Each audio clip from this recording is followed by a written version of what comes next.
Hello, everybody. Welcome to the Catch Up Sports Podcast. I hope you're all having a fantastic day.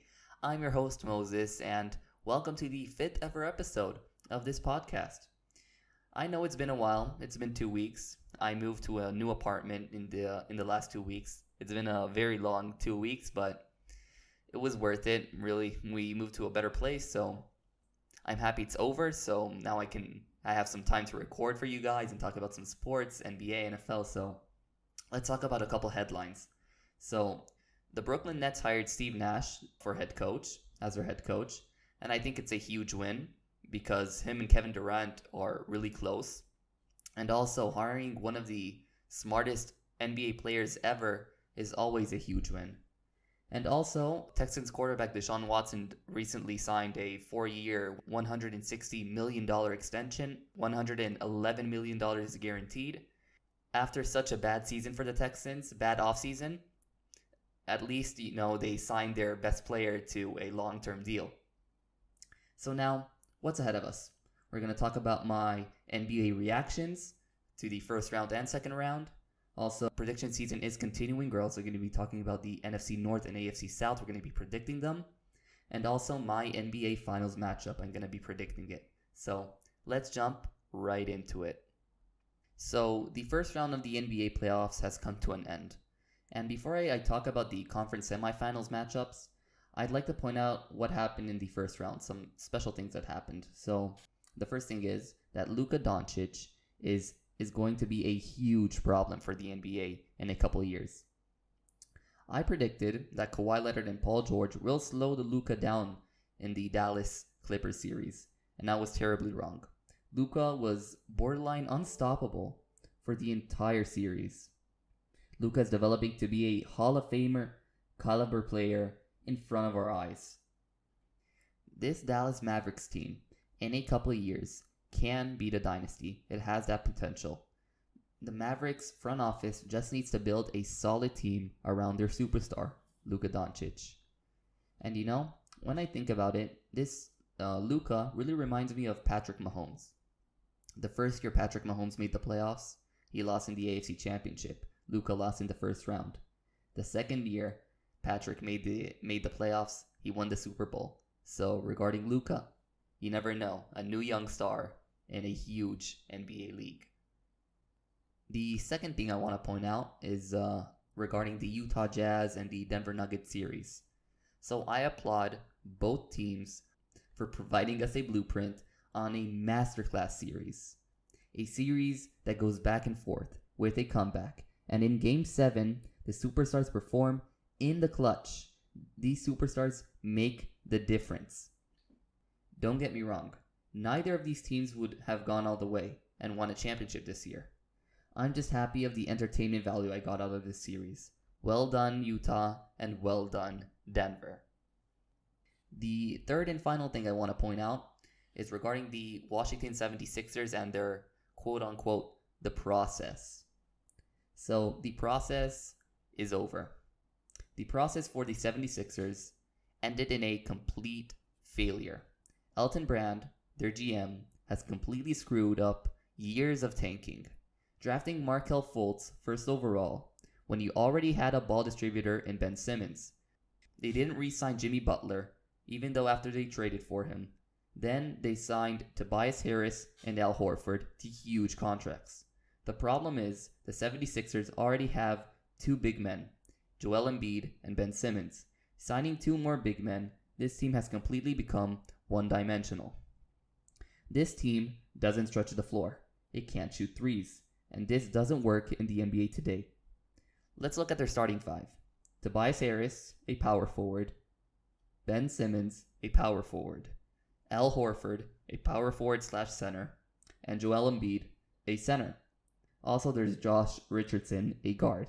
So who's going to shoot threes? No one. Years of tanking for an underachieving, one-dimensional, unbalanced team who gets swept by a far better Celtics team in the first round. The process has concluded, and now you have to do it all over again. Now let's move on to the conference semifinals matchups. Let's start with the East. As of recording this, the Celtics and Raptors are tied 2-2 in this series. And to say the least, in my opinion, the Raptors are still in trouble. The Raptors don't have a superstar, while the Celtics have at least two in Kemba Walker and Jason Tatum. In these type of series, you count on your superstars to make the difference. 20 points per game by Pascal Siakam isn't enough. In the final minutes of a close game, who has the ball from Toronto? From the Celtics, it's one of their superstars, Kemba or Tatum. Last season, the Raptors had Kawhi Leonard to perform in the clutch when they eventually got over the hump and won a championship. The Raptors' fatal flaw today is that they don't have a dominant player to lead the team. They're a good team overall, but they don't have a superstar. A championship caliber team always have at least one superstar. The Raptors, in my opinion, are a good, well-balanced team, even a great well-balanced team. But those teams don't win rings. Celtics in 6. Now let's move to the Bucks versus the Heat. As I'm recording this, the Heat are leading the Bucks 3-1 in the series. And I gotta say this, the Bucks are an embarrassment. This team is mentally weak. In Game 1 and Game 3, they had an abysmal fourth quarters. Only in Game 4, they had a great overtime. In Game 3, they only scored 13 points in the fourth quarter. That's unacceptable. I said it a couple weeks ago. The Bucks aren't a championship team. They have a bad supporting cast around Giannis Antetokounmpo. And also, if I'm already talking about Giannis is overrated. A player in this age of the NBA who can't shoot doesn't deserve to be in the conversation of one of the best players in the league. And also in Game 4, when he got injured and left the court, the team looked better with Chris Middleton stretching the floor and shooting threes. So, in Game 3, Giannis shot 0 from 7 from 3-point in Game 3. In Game 3, Giannis shot 0 for 7 from 3 in a losing fashion. And regarding the Heat, I have nothing but praise. It's fun to see a basketball team play like a team with a lot of heart. Many underestimated the Heat before the playoffs, but Jimmy Butler and the Heat's coach, Eric Spoelstra, created a winning culture, and today, they may have a shot to win the Eastern Conference. Now, let's shift to the Western Conference, the Lakers versus the Rockets. So, watching Oklahoma City and Houston series was pretty embarrassing for Houston. The Rockets traded many draft picks and Chris Paul for Russell Westbrook, and they barely beat the team they traded him for. If the Rockets barely beat the Thunder, they have a very hard chance to beat the Lakers. It's also a bad matchup. It's small ball versus big ball. The Rockets play small ball, the Lakers play bully ball. Players like Anthony Davis will smother the Rockets. Who's going to guard him? PJ Tucker? That's a really tough assignment for a guy who doesn't have a height of a center. But the Rockets have one big advantage. Every Rockets player is a perimeter shooter. Unless Russell Westbrook. The Lakers don't have a pure perimeter shooter. If the Rockets win the 3-point game by a big margin, they have a good shot to advance to the conference finals. Now, let's talk about the Nuggets versus the Clippers. So the Nuggets did have a nice 3-1 comeback against the Jazz, but this is a different team now. This is the Los Angeles Clippers, a championship caliber team. They had a good run, but all good runs come to an end. This offseason, they should add a couple key pieces to contend for a ring next year. But for the Nuggets, they have one advantage over the Clippers. They have a superstar center. And if they rely on Nikola Jokic for the whole series, if he performs like a superstar in the clutch, they may have a chance. A chance. But I'm still taking Kawhi and the Clippers in this series. Now, let's shift to this. The NFL season is less than a week away. I'm so excited, really. It's amazing. This Friday or this Thursday for you guys who's living in America, the Chiefs will face the Texans and the season will finally start after a very long wait. So now, prediction season is back regarding the NFL season.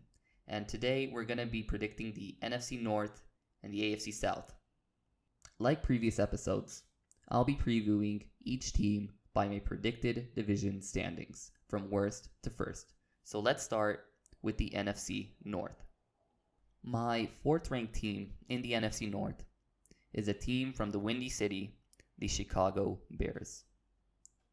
After winning the division title 2 seasons ago, having one of the best defenses, a season later with a regressing defense and losing key contributors like safety Adrian Amos and defensive coordinator Vic Fangio, with the offense becoming one of the worst offenses in the league, with no ability to move the ball downfield, neither passing or running, they fell to an 8-8 record. In my opinion, the biggest transaction this offseason was trading for former Super Bowl champion Nick Foles, quarterback, to compete with former second overall pick bust Mitchell Trubisky. With more losses like wide receiver Taylor Gabriel, linebacker Nick Witkowski, defensive end Leonard Floyd, safety Clinton Dix, and more, I think this team is worse than last year's team. Especially now that Mitchell Trubisky is going to be the day one starter, I don't trust him anymore to lead this team to success. I predict the Bears to finish 6-10, and of course, they'll miss the playoffs. My third ranked team in the NFC North is the Detroit Lions. I feel like the Lions are going in the right direction. In the first couple weeks of last season, they were very competitive, almost beating the Chiefs and the Packers. But then quarterback Matthew Stafford got injured and their season was over. The Lions did trade away star cornerback Darius Slay to the Eagles, but they definitely filled that position by signing cornerback Desmond Trufant in free agency and drafting the best cornerback in this draft class, Jeff Okudah, 3rd overall, out of Ohio State. They also signed tackle Halapuliati Vatai and linebacker Jamie Collins. Both will be key contributors next year. The Lions, in my opinion, have the best chance to go from worst to first. But realistically, I predict the Lions to finish 9-7 and they will miss the playoffs. My second ranked team in the NFC North is a team that made the NFC Championship last season, the Green Bay Packers. The Packers had a very odd season last year. They did finish 13-3 and made it to the NFC Championship, but they always played down to the competition. The defense was solid, but the offense was inconsistent, especially with halftime adjustments. After an even odder offseason, drafting quarterback Kevin Love in the first round and drafting running back in the second round, A.J. Dillon, 2 positions in no need of reinforcements. They needed to draft wide receiver, but they didn't go there. They also lost starting tackle Brian Bulaga and didn't replace him, and also linebacker Blake Martinez, and they also didn't replace him. There are many questions regarding the Packers this season, but they still have Hall of Fame caliber quarterback Aaron Rodgers, and I personally watched him in person torch the Chiefs defense last season. I think Aaron can lead this team, and I still predict the Packers to finish 10-6, and they will make it to the playoffs as the 6th seed.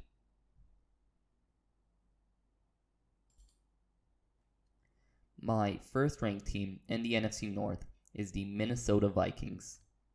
This team has one of the best overall rosters in the NFC, a solid defense with a more solid offense. The Vikings did lose Stephon Diggs when they traded him to Buffalo, but they filled his replacement by drafting Justin Jefferson out of LSU in the first round. They also traded for defensive end Yannick Ngakoue from Jacksonville. The pass rushing duo of Yannick from the edge and the other edge having Danielle Hunter is scary. And also, quarterback Kirk Cousins is still evolving and developing. And to me, he's my dark horse to win MVP. I predict the Vikings to finish 11-5, and they will win the division. Now, let's move on to the AFC South. So, my fourth ranked team in the AFC South is the Jacksonville Jaguars. It's really hard to imagine or to think about it that the Jaguars are just 3 years apart from an AFC Championship appearance. And all their key assets of that playoff run are gone. Jalen Ramsey, Telvin Smith, Leonard Fournette, Allen Robinson, Calais Campbell, Marquise Lee, and there's more. Only Miles Jack, the linebacker, is still a part of that AFC Championship team that is still on the roster of the Jacksonville Jaguars. The only bright spot on this team is quarterback Gardner Minshew, who's coming off a solid rookie year. This team is tanking, and it's obvious, it's not a secret. They're not going to be competitive this season at all. I predict the Jaguars to finish 3-13, and they will miss the playoffs. My third ranked team in the AFC South is the Indianapolis Colts. The Colts, for a couple of years now, are building a young, fully compatible roster and a hungry young roster. And now they're primed to take a step forward in 2020, especially after adding quarterback Phillip Rivers in free agency and trading for DeForest Buckner, defensive tackle from the 49ers. Phillip Rivers will have a way better season than last year. Won't be as much picks, just because the simple fact that the Colts have the best offensive line in the league.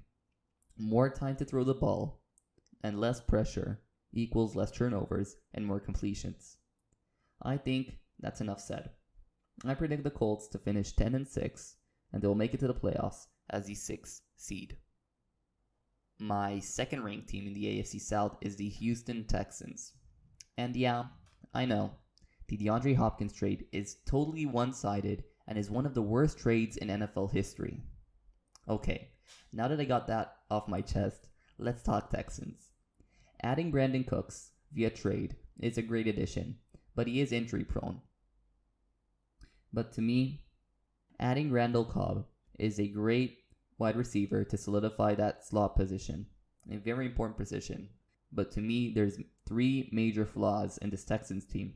They have a bad offensive line, they're still rebuilding it, a mediocre at best defense, and they don't have any physical wide receivers. It'll be interesting to see those flaws transpire throughout the season. I predict the Texans to finish 10-6 just because they have quarterback Deshaun Watson, and they will make it to the playoffs as the 5th seed. My first ranked team in the AFC South is the Tennessee Titans. The unexpected participant in the AFC Championship last year, the Titans became a legit team with Ryan Tannehill and Derrick Henry, a dynamic duo. I think the momentum from their previous playoff run will continue this season, but duplicating last year's success will come down to the offense's efficiency. If the duo of Tannehill and Henry will continue to be dominant, the Titans are serious competitors this season. I predict the Titans to finish 11-5, and they will win the division. Now, let's move back to the NBA. This is my predicted finals matchup. It's going to be the Celtics versus the Clippers. Young versus veteran. So let's talk first about the Clippers. Regarding the Clippers, Kawhi is a great leader. In my opinion, the best player in the league. His playoff production has increased every year. This playoffs, he's averaging 32.3 points per game. And they also have Zubac, Marcus Morris, Paul George, Lou Williams, Montrezl Harrell, and more. They are a great supporting cast for a championship caliber team, similar to the Toronto Raptors last year. A star with many above average players. The Celtics have an amazing young core that are hungry. The fact that Kemba Walker, at 30 years old, is the team's veteran blows my mind. They really remind me of the Kansas City Chiefs, a young, hungry, lightning speed kind of team. If my prediction is true, and this is our finals matchup, this will be one of the most entertaining finals series in recent memory. A 7-game series that could go either way. But I'll make my prediction when the finals start. This is the end of the episode. Hope y'all enjoyed this episode. If you have any friends who likes NFL or NBA, if they're a fan of either, then tell them about this podcast because let's get a larger audience here. We can have a bigger talk here about sports. And also, this podcast is available on YouTube, Spotify, Apple Podcasts, and Soundcloud. So whatever is more comfortable for you to listen. So feel free to listen on all of those platforms. You can also follow the podcast Instagram page at @CatchUpSportsPodcast. You can send me a message. We can talk about anything. Also, don't forget to subscribe to the YouTube channel for additional podcast clips. And yeah, I'll see you guys next time.